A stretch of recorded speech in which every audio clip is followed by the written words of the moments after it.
नई किराएदारनी। एक काम करना नहीं आता तुम्हें? सारे घर में धूल हो रही है, कभी सफाई भी कर लिया करो। यहाँ पूरा दिन लगकर दोनों बाप बेटे का काम करो, साथ में ताने भी सुनो। जब मैं बोलती हूँ कि ऊपर वाले पोर्शन में किराएदार रख लो, अरे सफाई भी रहेगी पैसे भी आएंगे, तब तो किसी को मेरी बात सुननी नहीं होती। हो गया टैप रिकॉर्डर शुरू। ये कहते हुए राज घर से बाहर निकल जाता है, जिसके बाद शिविन अपने कमरे से निकलकर नेहा के पास आता है। क्या यार मम्मी, कितनी बार बोला है टाइम से उठा दिया करो। हो गया ना मैं कॉलेज के लिए लेट। दुनिया के सारे गधे घोड़े बेच कर तो तू सोता है। पता भी चलता है तुझे कि मैं कितनी बार उठाने आती हूं। बस दोनों बाप बेटों को घर से निकलते हुए लेट होने की फिक्र है, वापस आते हुए कितना भी लेट हो जाए कोई फिक्र नहीं। ओहो मम्मी, ओवर एक्टिंग मत किया करो। माँ की बातें अब ओवर एक्टिंग ही तो लगेगी ना। मेरी तो कोई फीलिंग्स ही नहीं है। क्या करूं, मर जाऊं क्या मैं? ओ मम्मी, जा रहा हूं मैं, बाय। शिविन चला जाता है और नेहा बेचारी किलस्ती अपने घर के कामों में लग जाती है। इसी तरह चलती है नेहा की जिंदगी, जिसमें उसकी ज्यादा बोलने वाली आदत की वजह से उसका पति और बेटा उसकी फीलिंग्स की कदर किए बिना हमेशा उससे दूर भागते रहते हैं। पूरा दिन घर में अकेले रहो और जब पति या बेटे से बात करने जाओ तो उनके नखरे अलग। अब मुझे ही कोई अच्छा किराएदार ढूंढना पड़ेगा। इसी के साथ नेहा किराएदार की खोज शुरू कर देती है, जिसके कुछ महीनों बाद दूसरे शहर से यहाँ पढ़ने के लिए आई निम्मी घर ढूंढते हुए नेहा के पास आती है और वो उसे किराए पर रख लेती है। अगली सुबह हमेशा की तरह राज और शिविन अपनी जल्दी में होते हैं कि निम्मी वहां आ जाती है। दीदी, थोड़ी चीनी मिलेगी, वो कल ना राशन लाने का समय ही नहीं मिला। निम्मी को देखते ही दोनों बाप बेटे की जल्दी वहीं खत्म हो जाती है और वो निम्मी को इम्प्रेस करने की रेस में भागने लगते हैं। अरे मम्मी को क्यों परेशान करना, मैं हूं ना। अरे तूने आज तक कभी किचन की शक्ल भी देखी है? रुको, मैं लेकर आता हूँ। चीनी का डिब्बा कौन सा है और कहाँ रखा है वो तो पता नहीं है दोनों को, फिर चीनी के अपने मुंह से निकलने जा रहे हो किचन में। अरे मैं तो बस तुम्हारी मदद करने के लिए बोल रहा था। है क्या? मदद? और वो भी तुम करोगे?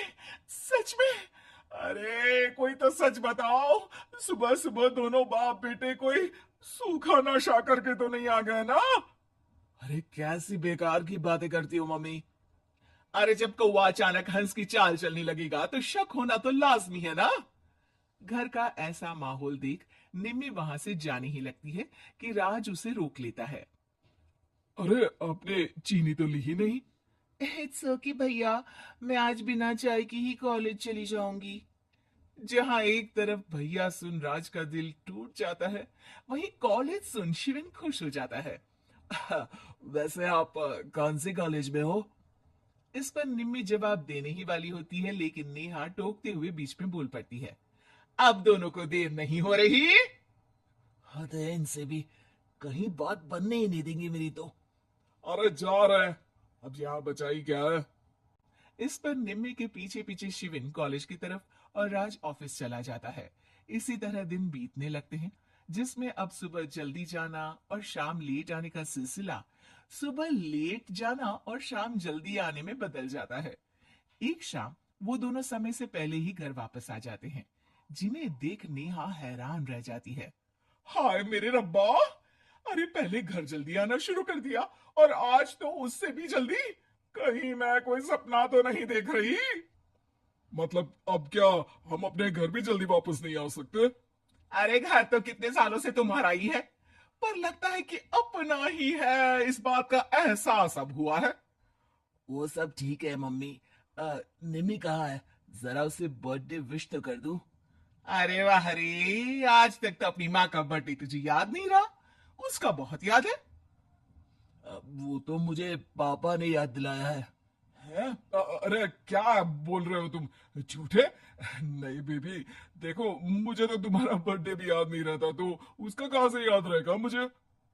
तौबा, मैंने तो किराएदार रखकर अपने ही पैर पर कुल्हाड़ी मार ली।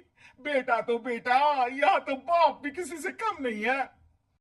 इतनी देर में निम्मी भी घर वापस आ जाती है, जिसे देखते ही शिविन हैप्पी बर्थडे गीत गाता हुआ उसके पास चला जाता है। हैप्पी बर्थडे निम्मी। बताओ आज क्या चाहिए तुम्हें?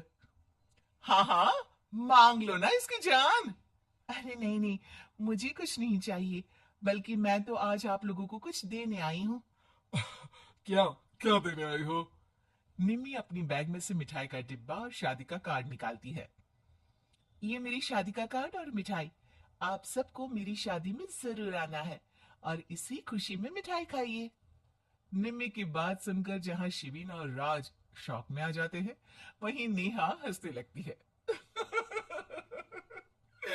दिल की अरमां आंसुओं में बह गए। नेहा की बात से कंफ्यूज्ड निम्मी उससे इसकी वजह पूछती है, जिस पर नेहा अपने पति और बेटे की सारी करामाती उसे बताती है। आई कांट बिलीव, आपको मैंने भैया बोला, और शिविन तुम्हें तो मैं हमेशा छोटे भाई की तरह समझती हूँ, लेकिन कहते हैं ना, man will be always man. लेकिन आज से ये मैन सेम नहीं रहेगी इनके लिए। फिर क्या, बाप बेटे आगे आगे और नेहा झाड़ू लेकर उनके पीछे पीछे।